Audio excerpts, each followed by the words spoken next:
Aujourd'hui, j'ai pas envie de faire une vidéo très longue. J'ai pas envie de partir dans des réflexions. J'ai juste envie de faire un petit exercice qui est de relire l'un des poèmes que j'ai écrit dans mon recueil qui est paru l'année dernière pour voir comment je lis ce que j'ai écrit maintenant. Est-ce que mon regard a évolué par rapport à ce que j'ai écrit? Est-ce que je ressens les mêmes choses? Est-ce que je comprends les choses à un niveau plus profond ou pas? Est-ce que ça me paraît dépassé? Est-ce que je trouve que ce que j'écris, ça a toujours de la valeur? Ou est-ce qu'au contraire, c'est quelque chose qui m'apparaît daté? Donc, pour ce petit exercice, en fait, ce que je fais, c'est que je vais prendre mon recueil. Donc là, malheureusement, la vidéo retourne le titre, je pense. C'est le recueil que j'ai publié donc en mars 2022 qui s'appelle Les hymnes futurs et que j'ai écrit pendant quelques années avant ça. En fait, j'ai fini de l'écrire en 2020, mais j'arrivais pas à le publier avant 2022 pour moi-même, c'est-à-dire j'arrivais pas à me lancer dans l'idée de le publier. Et donc là, je pense que je vais choisir un poème au hasard. Je vais ouvrir au hasard. Je vais me laisser porter. Je vais lire le poème. Et je vais voir si ça me parle toujours. On verra ce que ça donne. On verra si c'est quelque chose qui me touche encore ou pas. Donc allons-y.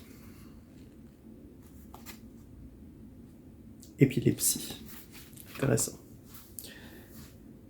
Des hallucinations sans drogue, par la simple attention au rythme. L'activation des zones du cerveau qui embrasent l'inextricable réseau des fleurs du néocortex. L'impalpable silex. Exemple. Sous le ventre de la baleine, un soulagement, un soupir, une haleine qui vient du plus profond diaphragme. On entend le son de la mer. Comme l'oreille au coquillage, on devine des scènes de naufrage dans des poèmes au goût amer. Miyajima dans les vapeurs de l'aube ouvre aux voyageurs l'archipel instable, au soleil levant des îles renversées. Et par l'encadrement de la porte abîmée, je poursuis le chemin tracé sur l'océan par des poètes clairvoyants, en déréglant tous mes sens. Mais quoi? Ce sont des fous. Et je ne serais pas moins extravagant si je me réglais sur leurs exemples.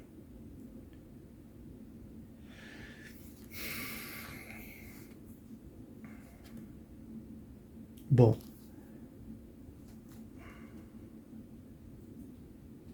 Je sais pas si j'écrirai encore ça comme ça aujourd'hui. Il y a des choses que je trouve belles, il y a des choses que j'aime bien, il y a des choses qui sonnent bien. Il y a des choses qui sont plus des tentatives. En même temps, c'est normal, hein, c'est un poème qui s'appelle Épilepsie. C'est quelque chose qui est saccadé, qui n'a pas forcément de cohérence, c'est une crise en fait. Et là, si je reprends la progression du recueil, ouais, c'est un moment où je découvrais vraiment l'écriture presque automatique. Je ne vais pas dire l'écriture automatique des surréalistes. Hein. Alors, les surréalistes sont des gens qui ont beaucoup travaillé sur l'expression de l'inconscient dans l'art, et en particulier dans la poésie, c'est-à-dire on pose le crayon sur le papier et on laisse sortir ce qui doit sortir. C'est presque de l'écriture automatique, mais c'en est pas totalement, parce que j'essayais pas d'accéder à un inconscient, à mon inconscient, c'est plutôt j'essayais d'être attentif à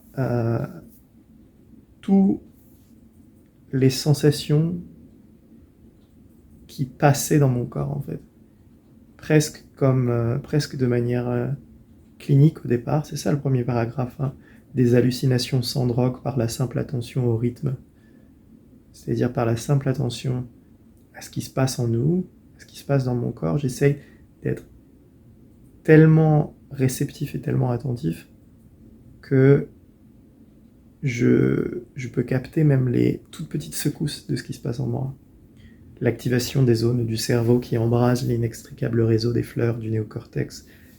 C'est comme si les images commençaient à naître, hein, les fleurs du néocortex. C'est l'idée que je sens une sensation d'éclosion dans mon cerveau, quelque chose qui commence à monter.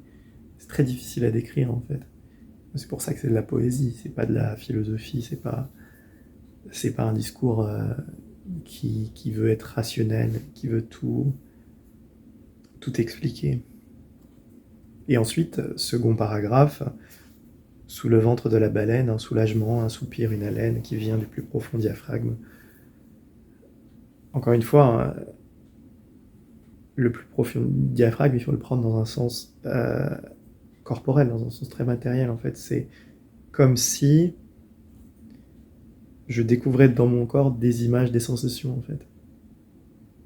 Et c'est pour ça que ça a un peu l'air épileptique. C'est pour ça que ça s'appelle épilepsie, c'est que ça part un peu dans tous les sens.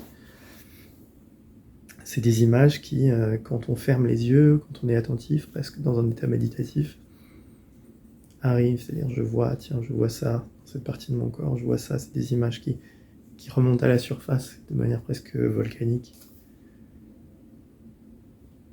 Et puis après, dernier paragraphe, ça va dans le souvenir, mais le souvenir qui est transformé, parce que Miyajima, c'est une île au Japon que j'ai visitée il y a quelques années et qui m'a fortement marqué au niveau des sensations, au niveau des souvenirs. Et ça provoque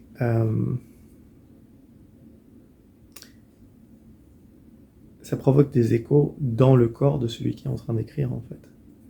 Les souvenirs provoquent des échos dans celui qui ressent les choses au présent et est en contact avec le passé directement. Alors j'ai dit que c'était le dernier paragraphe, mais c'est pas le dernier paragraphe. En fait, il y en a un petit que j'ai rajouté. Mais quoi, ce sont des fous. Et je ne serais pas moins extravagant si je me réglais sur leurs exemples. Là, il y a comme un doute final. Le doute final sur le fait, et c'est pour ça que ça s'appelle l'épilepsie aussi, sur le fait que est-ce que le fait d'écrire comme ça, presque en écriture automatique, mais pas totalement, je le répète, est-ce que on n'accède pas à un niveau de folie? Est-ce que ce qu'on va écrire, c'est pas totalement irrationnel?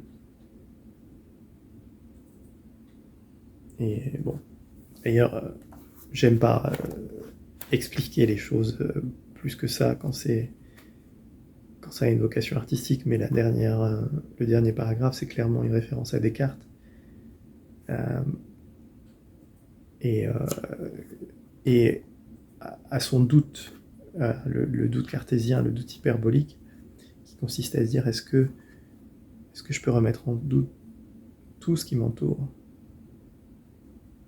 Et ici, dans le poème, c'est est-ce que je peux remettre en doute tout ce qui m'entoure pour écouter simplement ce qui se passe en moi et partir presque dans le rêve, dans l'aventure de la pure exploration de l'imagination à l'intérieur et des images qui s'enchaînent. Et du coup, est-ce que je vais pas me détacher de la réalité et devenir totalement inapte à la vie normale? C'est marrant que je sois tombé sur ce poème. Je trouve que c'est la bonne chose qu'il fallait lire aujourd'hui pour moi. Parce que ça me parle. Ça me parle de la tentative de vouloir tout rationaliser.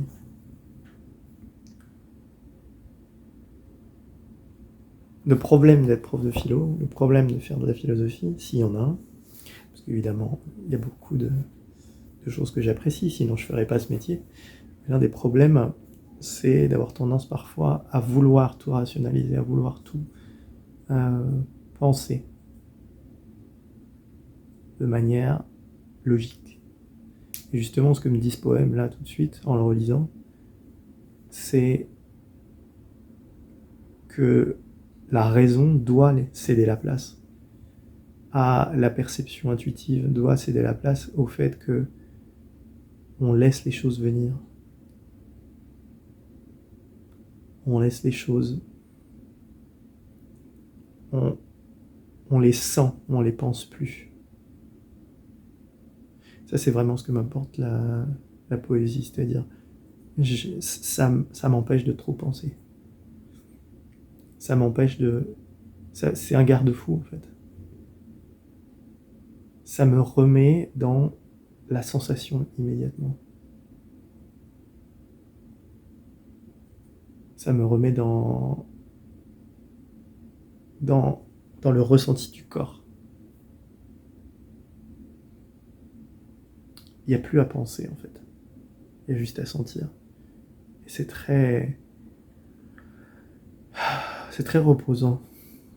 Ça veut pas dire que c'est paresseux. C'est pas paresseux du tout. Mais c'est très reposant quand on pense trop. Bon, je pense que j'ai rien à rajouter. Mais je pense que c'était le bon poème pour aujourd'hui pour moi.